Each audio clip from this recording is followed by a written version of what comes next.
Meu amado e minha amada, estamos em mais uma aula do discipulado. Agora nós vamos falar o discípulo, esse discipulado que Jesus deixou e a igreja primitiva.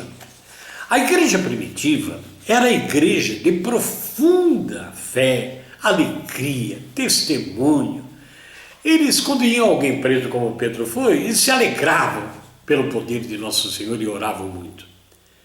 Os irmãos da igreja primitiva tinham uma profunda, radical fé em Jesus Cristo.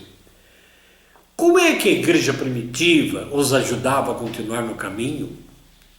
Como eram nutridos os novos que chegavam na igreja? Ou para usar uma frase do apóstolo, do evangelista Lucas, empregava para descrever as atividades de Paulo, fortalecer os discípulos e motivava-lhes a fé. Temos que fortalecer as pessoas, motivar a fé das pessoas.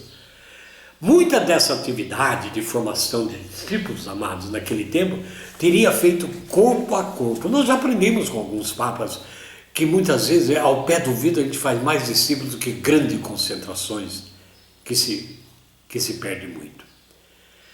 Às vezes esse discipulado de indivíduos podia ser tornado uma metanoia, um método de orientar pessoas pessoalmente, isso aí, intencional. Veja que Priscila e Áquila convidará Paulo para sua casa e explicaram o caminho de Deus. Começa por aí, nós aprendemos com a palavra.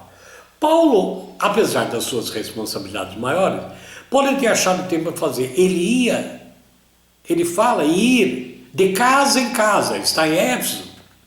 Lá em Éfeso ele falou, vamos de casa em casa. Ele estava claramente orientando Timóteo, escrevendo cartas motivadoras da fé, que era o seu discípulo. Em todo esse discipulado, havia 3 elementos anotados aqui em cima, enquanto o mentor compartilhava suas palavras. Então Paulo frequentemente, sobre essa imitação que ele fazia de Jesus, incentivava as pessoas a imitarem também o seu estilo de vida. Ora, que maravilha! Sejam bem imitadores, como eu sou imitador de Cristo. Da maneira mais óbvia, havia também um discipulado corporativo, quando todos se reuniam e uns incentivavam os outros. Não era só eu que falava, uns falam para os outros, todos se motivam. E eu apenas o ensino, parabenizo, exorto, completo. Essa é a função nossa, minha e sua, de formar discípulos. Os cristãos, diz a palavra no ano 57, em Atos 27, que eles se reuniam no primeiro dia da semana, que para nós é domingo, para partir o pão. Então vemos a importância da celebração do domingo e desse sacramento. E ainda, lá em Atos 2, teve uma visão de encontros de cristão com foco em ensinamento dos apóstolos, partir do pão, a comunhão, as orações. Atos 2, está escrito lá isso. São ingredientes, ensinamentos dos apóstolos, partir do pão, comunhão e orações. Era regular isso, era normal isso, era rotina para eles. Então, será que nós temos essa comunhão? Nós vamos às casas das pessoas, vamos à igreja com ela, à missa com ela, ao grupo de oração, e também temos comunhão com as suas necessidades, oramos com elas. Isso é um discipulado, não queira fazer. Tem pessoas que se autodenominam grandes pregadores e oradores, porque veem os estádios cheios, os auditórios lotados, e ali abusa e usa das pessoas como cobaias para Jesus Cristo, mas não sabe individualmente cada um, não forma discípulo. Quando essa pessoa desaparecer, desaparece o seu ministério. Ora, a preocupação de Paulo é para que eles não se enxergassem como discípulos seguidores de Apolo e de Paulo, mas que todos tivessem o seguimento em Jesus Cristo, caminho, verdade e vida. Não podemos ficar seguindo pessoas. Meu querido e minha querida, todos nós somos alertados também sobre o fato de que somos discípulos de Jesus e não apóstolos. A única maneira que possamos realmente acessar essa verdade de Jesus em nossa vida é através da mediação daqueles que estão na igreja. Precisamos então do testemunho fiel de Jesus ressuscitado para seguirmos aquele mesmo Jesus autenticamente nos dias de hoje, com tantas dificuldades que temos.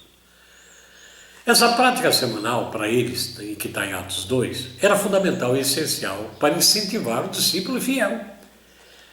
Continuava durante a semana. Eles tinham aula à noite para novos batizados, por acaso? Principalmente os novos tinham exposição estendida, que nós chamamos de tradição de Jesus? Não, não é possível isso historicamente. E faria bastante sentido, pois como os discípulos de Jesus podiam seguir Jesus sem conhecer a sua história, vida e o que ele falou e falava? Ora, meu irmão, minha irmã, então colocando de outra maneira, também eles precisavam não apenas do conteúdo das cartas de Paulo, mas também do conteúdo repassado da fé do próprio Evangelho de Jesus. Então nós podemos aqui seriamente constar que havia uma comunhão tão grande no período do Novo Testamento, dado que agora chamamos de catequese, instrução dos apóstolos.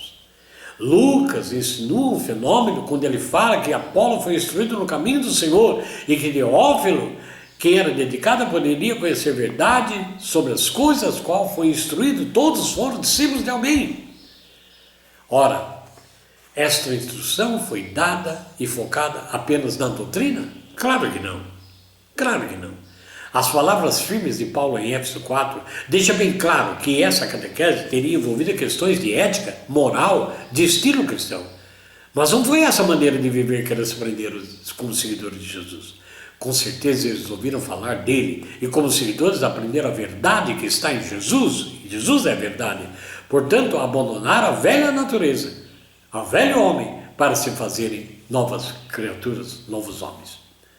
Meu querido e minha querida, o termo comunhão, que vem da palavra koinonia, quer dizer partilhar em comum, parceria, não deve ser espiritualizado esse compromisso, que levava claramente a muitas consequências práticas. Para exemplo das reuniões que eles faziam na igreja primitiva, que também incluía o jejum, tinha a partilha do pão, ensinamento profundo, baseado na última ceia de Jesus. Fica difícil ser muito claro sobre detalhes da formação do discípulo. Porém, o que nós sabemos é que foi incrivelmente bem sucedido, independente de detalhes precisos. A iniciativa em geral estava claramente dirigida pelo Espírito Santo de Deus. O segredo está aí. O segredo está aí. A exemplo da palavra, nós podemos realmente fazer acontecer na nossa própria vida. Poderíamos até continuar dizendo nessa aula que quando um pecador se aproxima de Jesus Cristo e toma a decisão de seguir Jesus e aos poucos passa a condição de um simples curioso para discípulo e posteriormente torna-se também um discipulador, vai formar alguém, cumpre a ordem do Senhor em Mateus 28:19. Vão e façam discípulos. A pergunta é: você está indo até as pessoas ou está mais para venha até a mim? Como você, como líder, como cristão, está querendo que as pessoas venham? Ou você está indo?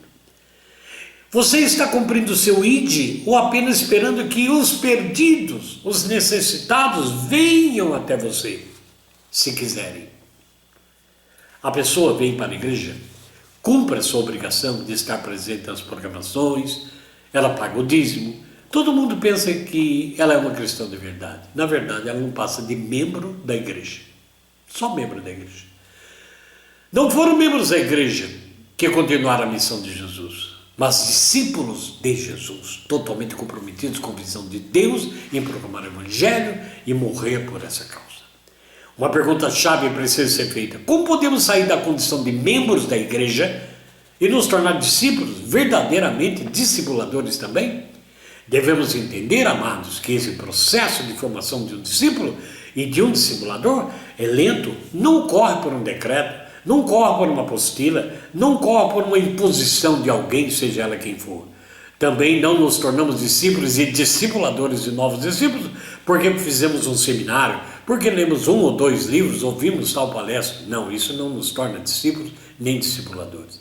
Essa lentidão de chegar a isso, ela tem um aspecto positivo, porque provê tempo para a reflexão, permite ao cristão encarar as mudanças com maturidade, entendendo com propriedade o plano de Deus para a sua vida. Então, o processo do discipulado não permite que um cristão se conforme em assumir apenas uma postura de um membro de uma pessoa batizada no Espírito. É necessário o crescimento, tornar-se discipulador, e o crescimento meu, como discípulo de Jesus, virá por eu discipular e fazer discípulos. E isso mostra, testemunha, sem precisar falar, do meu crescimento. É a principal característica que diferencia um membro da igreja de um verdadeiro discípulo. Para evidenciar mais essa diferença, vamos refletir cada uma das informações que diz assim. O membro da igreja, ele espera que os pães e os peixes. Ele espera. O discípulo não, ele é pescador. O membro preocupa-se em crescer. O discípulo não, o discípulo quer multiplicar. O membro devolve dízimo, oferta. O discípulo entrega a sua vida como sacrifício. O membro precisa ser estimulado, motivado. O discípulo é que estimula e motiva os outros. O membro espera receber ordens para fazer alguma coisa. O discípulo toma a iniciativa e assume a responsabilidade. O membro da igreja é prisioneiro das circunstâncias dali. O discípulo aproveita qualquer circunstância para testemunhar a sua fé. O membro sempre espera a visita de um sacerdote, de um membro. Já o discípulo não, ele é o visitador. O membro vai às adorações, às celebrações, às missas. O discípulo vive o dia todo adorando o Senhor. O membro fica sonhando com a sua paróquia, a sua capela, a sua igreja ideal. O discípulo dá vida pela igreja e morre por essa igreja. O membro, ele quer ir para o céu, lá é o meu lugar. O discípulo luta para levar mais pessoas para o céu. O membro espera que aconteça um despertar espiritual. O discípulo, ele é parte desse despertar. O membro se considera como se fosse um sócio daquela igreja, daquela paróquia. O discípulo assume o papel de servo. O membro da igreja responde, Deus, eu vou pensar. O discípulo responde, eu estou aqui. O problema do membro da igreja não está naquilo que ele faz, mas naquilo que ele deixa de fazer. Observe que o discípulo faz o que o membro faz e vai mais além. Ou seja, não é uma questão de fazer isso ou aquilo, e sim de fazer isto e aquilo.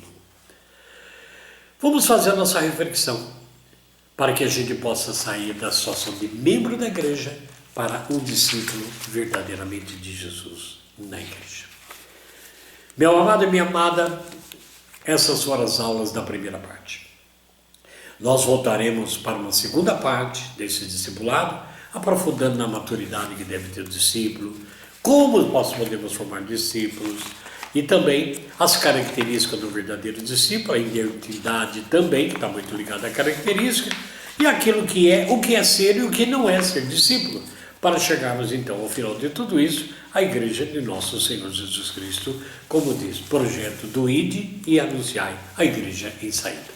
Por essas aulas de hoje, queremos agradecer a sua atenção, esperamos que entre em contato conosco, dando a sua opinião, seu comentário e até seu questionamento, para que possamos crescer juntos.